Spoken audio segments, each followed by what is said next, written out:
Ер нь бол бүр 10 жил байхаас л гэр зураг сонирхдаг, гэр зураг авдаг, ангийнхныхаа зургийг авдаг тийм биш. Манай эйжент талын улсууд бол хэвлэлийн талын улсууд. Манай эйжент өвгөн ч гэж байгаа. Үнэн сонины гэр зургийн сурлагч байсан. Тэр ах маань над их нөлөөлсөн. Багасаа л нөгөө цүнхийн нүрэл зураг угаах, лабораторийн зургийг угаадаг, тусалдаг. Ер нь бол бага наснаас манай ер нь бол гэр зургийн амьдралд холбогдсон байсан. Тэгээд тэр утгаараа ер нь бол энэ мэргэжлийг өргөжлүүлэх сонирхолтой. Тэгээд гэрэл зургийн сурлагч болсон доо. Ерөөсөө гэрэл зургийг чинь ойлголт нь одоо хүртэл би ойлгоогүй л явж шít. Ер нь бол энэ чинь байнга суралцж яадаг, мэдэрч яадаг, суралцж явдаг мэргэжил. Тэрнээс энийг бол бүр нөгөө гэл нэг бүр лаг болчлоо сурчлаа гэсэн тийм гэрэл зургч байхгүй хаа. Ер нь бол яг нөгөө өдөртмөн үндэсний өдөртмөн сонины гэрэл зургийн сурвалжлагч гэсэн гэрэл зургийн сурвалжлагч угаасаа ажил үүргэнд өдөртмөн сонинууд тодорхой байдаг. Сурвалжлагчтайгаа хамтарч ажиллана, редакцтай хамтарч ажиллана, гэрэл зургийн сурвалжлага, өдөртмийн мэдээллийг гэрэл зургаар бэлтгэн. Тэгээд өдөртмийн ажил нь бол тэгж л явдаг байсан. Би бас зүгээр ховдоо бас энэ хугацаанд амьдарч байгаа хугацаанд нөгөө бас азтай хөвлөж явдаг. Хоёр технологи дамжаад явж байна. Аналог технологитой хальсаар авдаг аналог систем. Аналог систем дээр ажиллаад зураг авна, хальсаа боловсруулаад цаасан дээр буулна гэдэг бүх процессыг өөрөө хийдэг байсан гэрэл зурагч байсан бол 2000 он гарсан дижитал технологи нэвтрээд дижитал технологи чинь хэлбэр технологи шүү дээ. Ер нь бол хэлбэр тон систем. Энэ технологи руу орж бас зураг авч яваад бас хувьдаа бас азтай хүн гэж бодоод байгаа. Гэрэл зурагчны хувьд бол ер нь бол хальсаар зураг авна гэдэг бол яг нэг гэрэл зурагчнаа цэвэр нэг мэрэгжил шаарддаг. Хальсаар авахын тулд бүх юм тооцоололтой, мэдлэгтэй, мэдээлэлтэй гэж тэр болгон бол ингээд нэг орчин үеийн нөгөө дижитал технологи биш нөгөө хамаагүй бас аваад байхгүй бас хальс чинь бас 36 кадр тэнд дотоо бас оновчтой авахын тулд өөрөө бас мэдлэг мэднүүтэй байх шаардлагатай. Хальсаа боловсруулсан дараа цаасан дээр буурах лаборатори ажиллагаа хийгдэнэ. Энэ бүхэн байна. Цэвэр нөгөө мэдлэг боловсруулалтын асуудал байдаг гэсэн.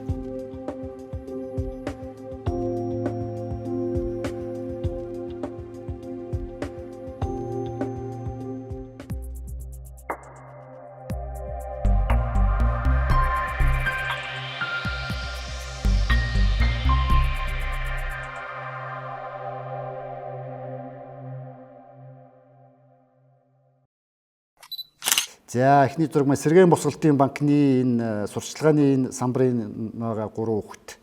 Энэ одоо хэвлэл үрэлэнгийн ажууд 100 айлын нэг юм эзгүй нэг шороотой талбай дээр нэг юм 96 оны зураг баха. 96 оны зураг гэх. Энэ тэгээд Сэргээн босголтын банкыг татан буулгаад Голомт банкнд нэгтгсэн гэл одоо нөгөө улс төрчид маань хоорондоо хэрэлдээлдэг.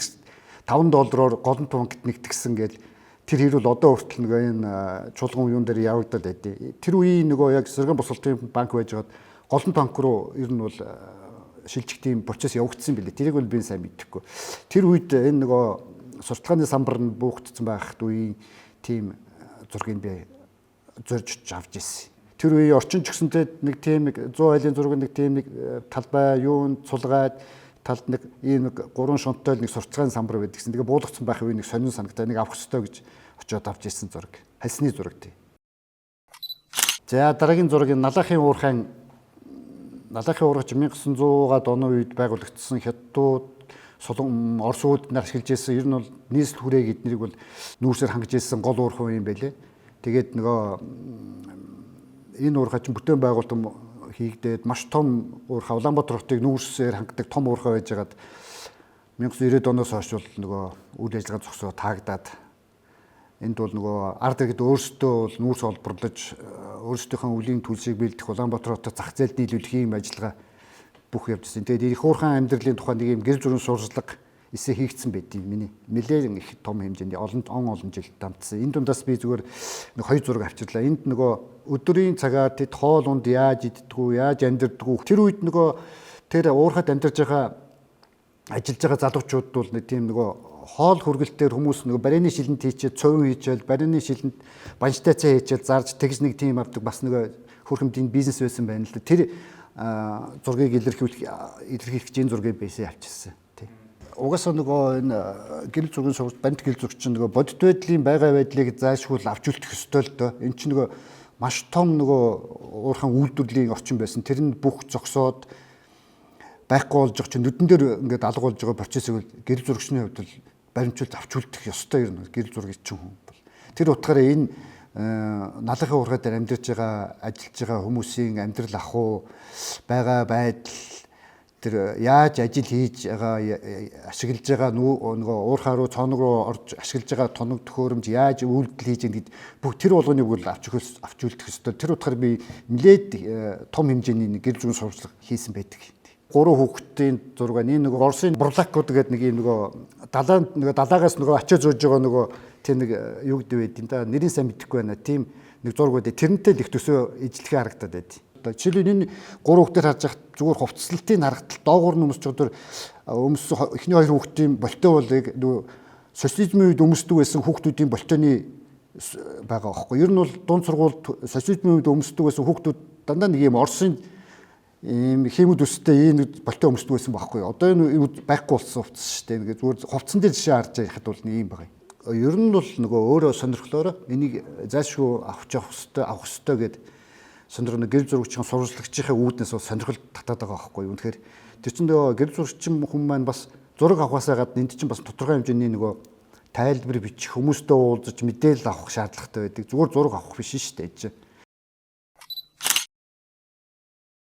За дараагийн зургийн бүхэн өргөөний бүтээн байгуулалт энэ чинь 1990-90-ад оны үеийн бас нэг Монголын бүх ард түмний нөгөө хөрөнгөөр боссон, санаачлагаар боссон бүхэн өргөө гэж байгууламж бий болсон шүү дээ. Энийг 1996 онд авсан засгийн газрын мэдээ сонинд байхдаа манайх сонины редакцаараа бас нэг сониндоо нөгөө янз бүрийн байгууллагуудын сурталчилгааны материал тавьж сурталчлах зорилгоор гэдэг нэг юм бүтээн байгуулалтын хийж байгаа үйлдэлээр зураг авч нийтлэл хийдэг байсан. Тэр утгаараа тэр ажиллаар явж байгаад энэ бүхэн өргөөний бүтээн байгуулалтын тухай нийтлэл хийхэд би бас нэг гэрэл зургийн сурвалжчаар хамт явж байгаа зургийг авч үлдээсэн байгаа. Энд нөгөө барилгын цэргийн 073 дугаар анги гэж цэргийн ангийнхын нөгөө яг бүхэн өргөөний юг барилга байгууламжийг барьж босгосон байдаг.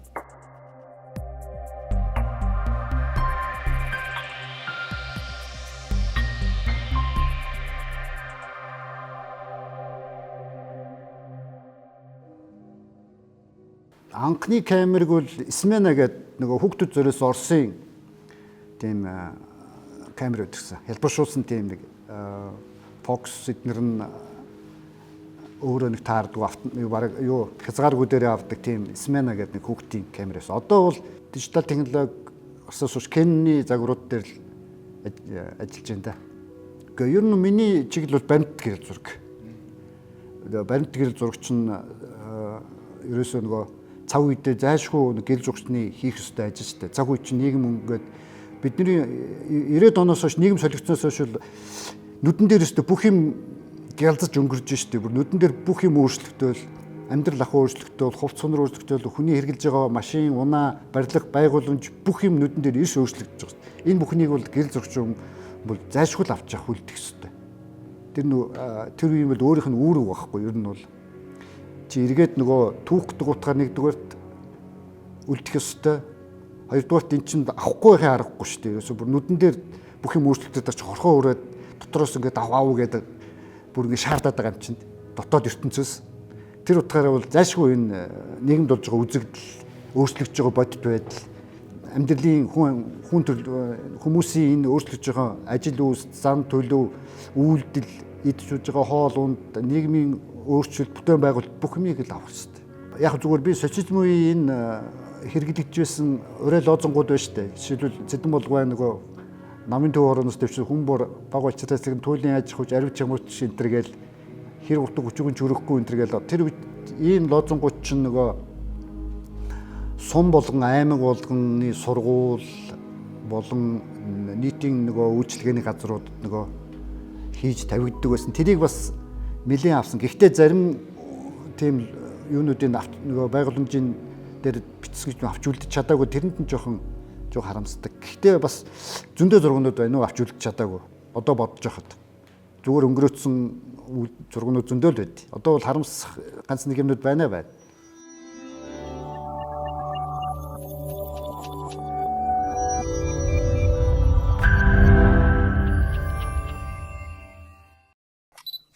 Танк шүү 2003 онд энэ хаан үйлдвэрийг одоогийн хаан үйлдвэрийг дээврийн ажилчны орон гэж энийг 2003 онд буулгаад зайсангийн амд шилжүүлэх процессын зураг. Хосголт Монгол танкын бригад гэдэг 1945 он 2 дугаар дэлхийн 2 дугаар дайнд Монголын нөгөө ард түмний хөрөнгөөр танкын бригад байгуулж нөгөө эх орны дайнд хандивж исэн юм байлээ. Энд чинь бас нэлээ их хөрөнгө босгож хийсэн ард түмний нөгөө хөрөнгөлдөө энэ зориулж 1950 онд 58 он шиг санагдаж байна. Одоо тэр үеийн ажилтны оройны энэ нутаг дэвсгэрт энэ танктай өшөөг байгуулж ирсэн байдгийг. Тэгээд 2003 онд шилжүүлж зайсангийн амд шилжүүлсэн процессын энэ зураглал. Тэгээд энэ угаасаа л нөгөө ийм мэдээлэл аваад энэс яашгүй авах хэрэгтэй зураг. Маш сонирхолтой зураг шүү дээ. Чинь бас одоо ингээ харахад бол бас сонирхолтой процессын зураг байхгүй. Энийг авах хэрэгтэй гэсэн сэтлэр тэгээд очиод аваад бас сонирхныхоо нийтлүүлж ирсэн. Сониндоо нийтлүүлж ирсэн.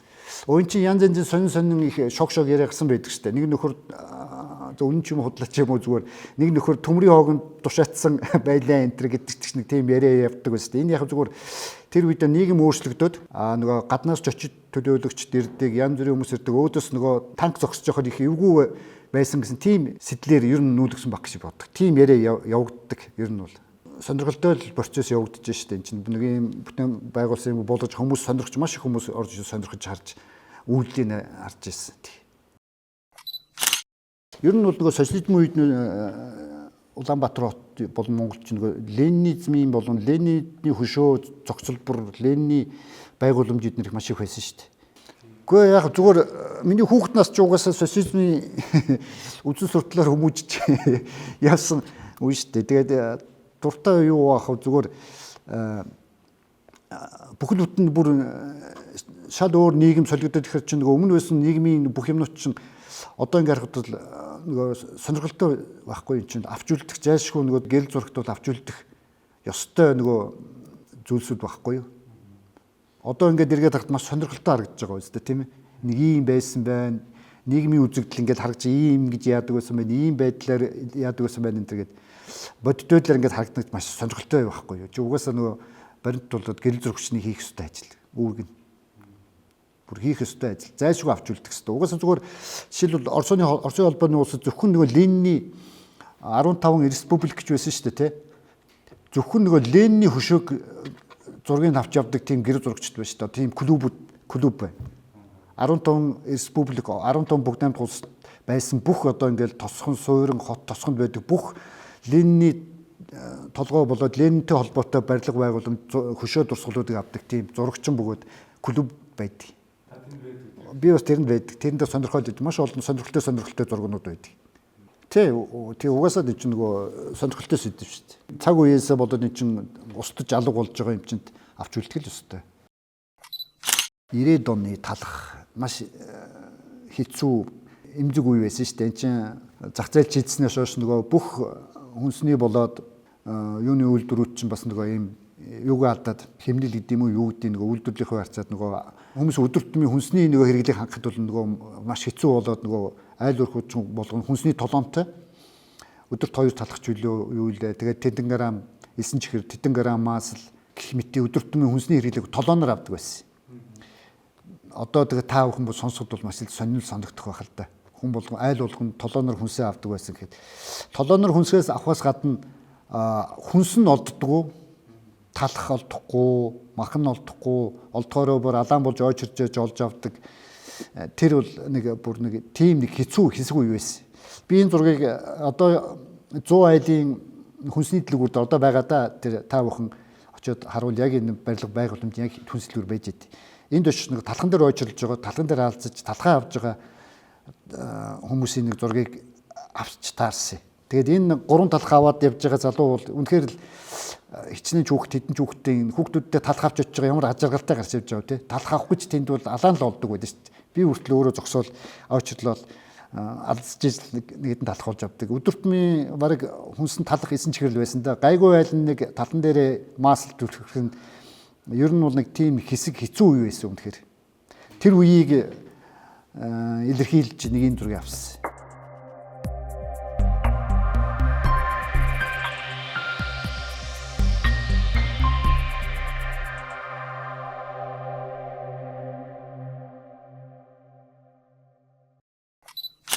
Крис Норм, Ариуна хоёр.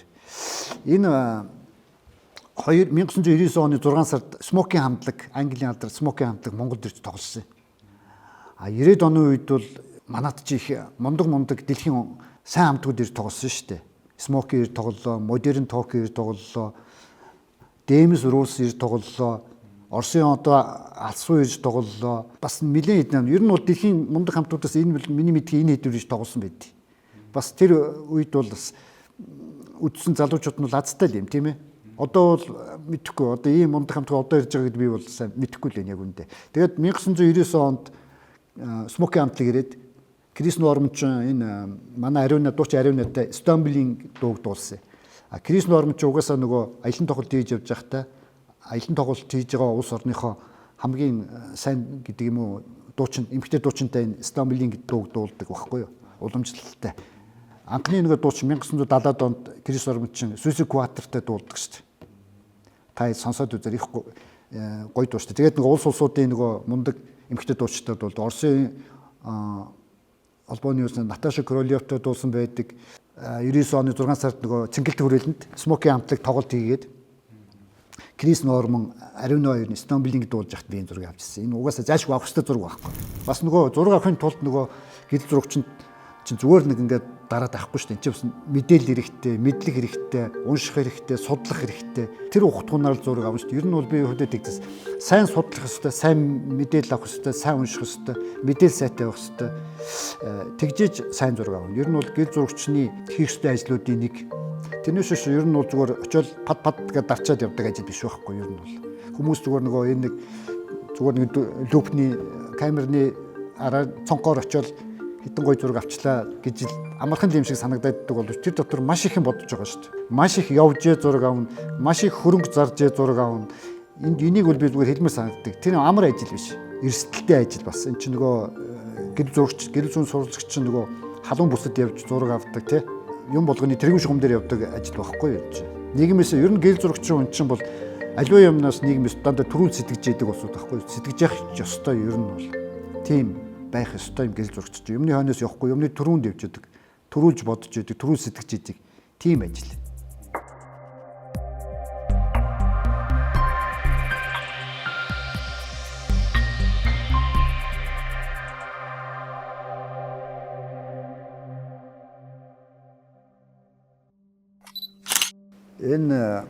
Энэ би энэ зургийг хараад би өөрөө бас ингээд эмзэглээд идэг байхгүй юу. Наад энэ бол жоохон ийм амар сонин амар зураг ер нь бол зураг. Энэ би нэг гэрэл нөгөө эн чинь 2007 оны болж исэн процесс. 5 сар 5-ар. Энэ баг засгийн газрын төвшөнд яригдсан баха. Засгийн газраас Солонгос руу ажиллах хүч гаргах тийм шийдэл гарсан юм уу? Захирамж гэдэг юм уу? Юу гэдэг тийм бараа залуучууд ингээд цэгэл төрөлн дээр бүр хонон үнжин тэр хаврын хүүчин салхинд тэр хүнжил нөмөрцсөн нэгнийгээ тэрвэрсэн хичнээн мянган залуучууд энэ цэнгэлдэхийн гадаа хонон үнжин тэр бүртгэл хийдэг гэж зогсож байгаа байхгүй юу? Амар эмзэг сэдв. Ер нь айгүй муухай сэдв. Муухай сэдв. Ер нь бол тэгээд энэ зургийг би авч явахдаа бас эмзэглээлээ. Маш хэцүү байдал ажиглаж байгаа байхгүй. Хөгшин залуу, аав ээж нь өмнөөс нь очиж ээлжид зогсон, ах дүү нар нь ээлжид зогсон, өөртөө ээлжид зогсон, хонон үнжин зогсож иж нөгөө Солонгос руу ажиллах зөвшөөрөл нөгөө яахын тулд бүртгүүл хийхин тулд ингэж зогсож исэн. Ингээл хараад ах зүгээр нэг хаашаа чим нэг хорих байгууламж ч юм уу хаашаа энэ цагдаа нар харгалцсан, нохоотой цагдаа нар ирсэн, нөгөө хэдэн залуучуудыг чинь зохицуулах гад ирж байгаа. Тэгээ нөгөө хөөрхий залуучууд чинь бүр ингээл цэнгэлдэг чинь бүр ингээд тойроод ингээд би 2 3 ороогоод ингээд зогссон байгаа байхгүй зүргзүүлээд цувгаа. Тэр зогсон газараа хонж байгаа. Тэгээд шүнжин зогс өглөө нэг жоохон бүртгэл хийдэг, жоохон урагшилдаг. Тэгээл нэг тийм гачин муухай тийм хаврын шороонд тэр залуучууд бүгд зогссон. Их муухай үзэгдэл. Ийм гоё залуучуудыг гадагшаа ингэж хөдөлмөрийг хэлэх гэж гаргаж идэг чинь ер нь бол нийгмийн улсынхаа бодлогын хувьд буруу байхгүй юу? Яг зүгээр зах зээлийн өнөгийн нийгэмд бол хин гадагшааж амьдрах юм чөлөөтэй л дээ. Гэтэ энэ бол нийгмийн үзэгдэл байх л гэж би бодож байна. Хамлам Дамжууга Батэрдээ авраг хоёр. Энэ 96 онд огтон зураг уран зургийн галерейд нэг юм уран зургийн үзэсгэлэн гараад тэгээд Дамжууга Батэрдээ авраг хоёр бас өргөж таарсан юм шиг байна. Тэгээд би энэ хоёрыг яг зураг авч явж байхад үзэж явахад зураг авъя гэж бодоод яг нэг эмхтэй нүцгэн бүсгүүд нэг юм зураг багт үнэхээр тэнд очиж зогсож байгаа. За энийг энэ дээр аавна гэсэн. Яг зүгээр миний бодсон юм болохоор дамж байгаа ч өөрөө ийм хурц нүдтэй хүн байхгүй юу энэ. Тэгээд тэр яг зүгээр нөгөө эр хүн бас ийм эмхтэй хүн хардггүй ирэнгүү чаав. Тэг чинь лам хүн ч гэсэн тэр утгаар зүгээр харах уу гэж бодоод үнэхээр яг тэнд очиж зогсож байгаад яг зорж байгаад авсан. Тэгээд яг зүгээр судалсан маань энэ байхгүй. Судалгаа гэдэг чинь энэ байхгүй. Жишээлбэл хүний нүд ямар байх вэ гэдэг дээр дамжууч их тийм нөгөө хурц нүдтэй энэ дээр бас ингээ харуулах сонирн болов гэсэн ухтгуунаар яг авчиж байгаа байхгүй. Тийм болохоор их сонирхолтой тийм ээ. Нүдний харьцаа яаж харж яах гэдэг чинь ер нь Батэрдээ аврагч нөгөө яг үүгээр бол хэлийн цэргийн хүч нийгэмлэг гэж тэнд харьяалагддаг байсан. Тэгээ сүүлдээ нөгөө хүч нийгэмлэг чинь цагдаагийн байгууллага шилжээд тэр үед нөгөө цагдаагийн форум өмссөн баг. Угаасаа нөгөө Батэрдээ аврагч бүр залуугаас нөгөө хүч нийгэмлэгийн харьяа бүх гэж явдаг байсан. Баяр зориг хоёр соцсон торт идж байгаа зураг. Энэ гадуур их тархсан зураг л да хүмүүс хэн авсан болоо гэж сонирхтiin байна гэсэн би зүгээр энэ миний авсан зураг. 1997 оны 6 сард энд Монгол Улсын ерөнхийлөгчийн сонгуулийн үеийн зураг. Энэ Эс Баяр болохоор Монгол Ардын хувьсгалт намаас нийт дэвшигч Багуун дугайн сонгуулийн менежер байсан. Эс зориг болохоор Ардсан намаас нэвссэн Очир утгайн сонгуулийн менежер байсан хоёр нөхөр. Энд чи яг нэг сонгуул өөх өдрийн орой сонгуулийн штаб дээр энэ хэд хоорондоо суудсан гадны бас нөгөө хэвлэл мэдээллийн гадны сэтгүүлчид нэр ажиглагч эднэртэй хамт сууж юм уурж ярьж исэн тийм үед нь би орж нөгөө зургийг авч ирсэн. 24 цаг гэл нөгөө сонгуулийн юу хаадаг тэрний өмнөхөн л авсан зураг. Энэ ширээн дээр одоо нөгөө юу яаж байгаа үстэй гар утас байгаа үстэй. Нөгөө Siemens-ийн нөгөө том утас анхан л нөгөө барьж исэн нөгөө том утас шүү дээ. Нэлээд том утас байдаг гэсэн баг Siemens. Яг үүндээ бол энэ яахч тоор туваасын юу ярьж исэн гэдэг нь одоо зориг баяргуйл сайн мэдчихэж байгаа баг. Тэр үеийн нөгөө яриа юуг би бол нэг сайн мэдэхгүй байна. Зураг авч ирсэн болохоор бас заримдаа жих ажиллахгүй шүү дээ. Нэг юмдээ төвлөрчгөр их бас сонирхолтой зураг. Ер нь бол баяргуугаас энэ талаар нэг жоохон яг энэ зургийн талаар мэдээлэл асуувал сонирхолтой. Сонирхолтой юм ярих баг. Ордны баруун талын хувьсгалын музейд гадны хэвлэл мэдээллийн зориулсан төв байсан. Тэнд л авсан зураг. Юу утгаар нь сонгуулийн менежерүүд гэдэг утгаар нь би энэ хооронд бас нөгөө сонгуулийн дүн гарахын өмнөхөн энэ хоорондоо уулзаад бас нийтлэг ухтгунаар л хоорондоо уулзаад юм ярьжсэн бахал гэж бодож байна.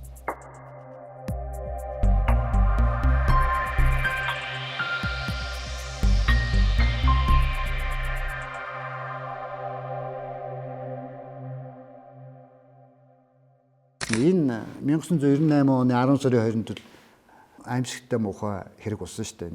Тэр үеийн дэд үтсийн сайд байсан зоригийн гэрт нь олон удаагийн үйл дээр хутгалж алсан тийм муухай аимшигт хэрэг гарсан байдаг.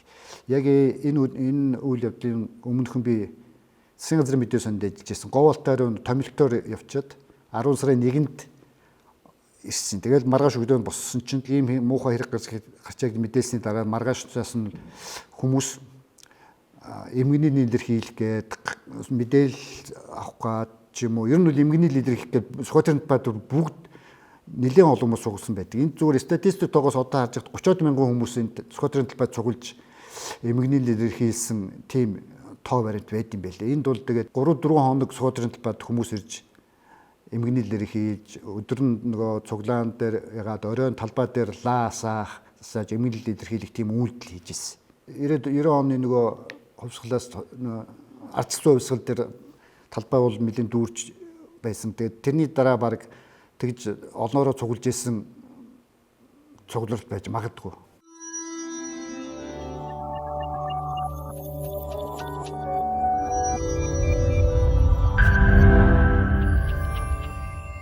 Цаг үед байгуулагдсан болоо түүхийн болоо энэ төвшөө дурсгалыг буулгах нь ер нь бол би бол зөвхөн хөвдөө буруу гэж боддог. Тэр утгаар нь би зүгээр яг энэ одоо яг гэрэл шүхний хувьд энэ яг энэ цэгээс энэ зургийг би авчийл гэж бодож байна. Өөрчлөгдөж магадгүй те. Тэгээд дахиад бас хэдэн жилийн ямар ч болох юм бид яаж мэдэх вэ те. Гэрэл зурагч хүн бол нямбай байх ёстой, цэгцтэй байх ёстой.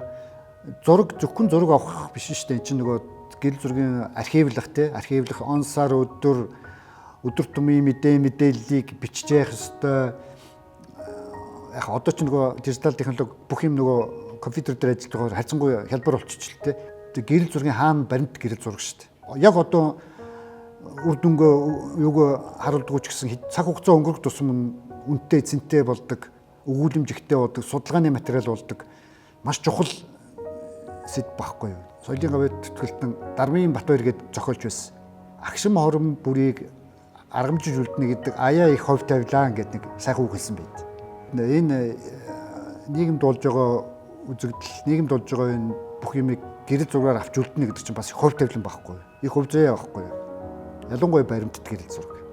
А цаг үедээ бол мөнгө олохгүй шүү дээ. Ямар ч мөнгөөр олж ашиг яах тийм үйлдэл биш байхгүй юу. Салбараараа бол аюу сайн хөгжиж байгаа. Хөгжөөл байгаа. Тэр нь бол хэвлийн баримт болоо тэвлэл, арилжааны чиглэл одоо жишээл байгаль те. Жишээлбэл одоо бүр сүүлд сайн хөгжиж байгаа хормын зураг те. Жишээлбэл бүтээгдэхүүний зураг.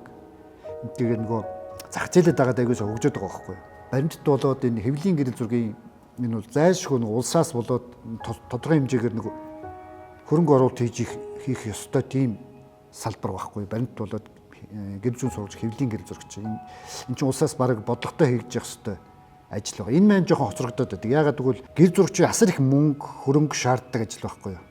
Сүүлийн залуучуудыг харж байхад бол ер нь бол бас сайхан зөв чиглэл рүү орсон бодлого, концепцийн зөв энийг сонирхоод игж байгаад би хувьдаа зүгээр баярлж явддаг. Их юм хийцэн мөртөө даруухан байгаад байдаг нөхдүүд байж та санаж. Тэрийг юм гаргаж үзүүлээсэ, илэрхийлээсэ л гэж бодож байна. Одоо нөгөө цаг нь болчлоо. Хав дараа твтээд байх биш. Авсан юмаа сайхан тайлбарлаад яриад ингээ сайхан хүртэл болгоосаа л гэж бодож байна. Тийм залуучууд болоод ахмад насны гэр зургч зөндөө байгаа.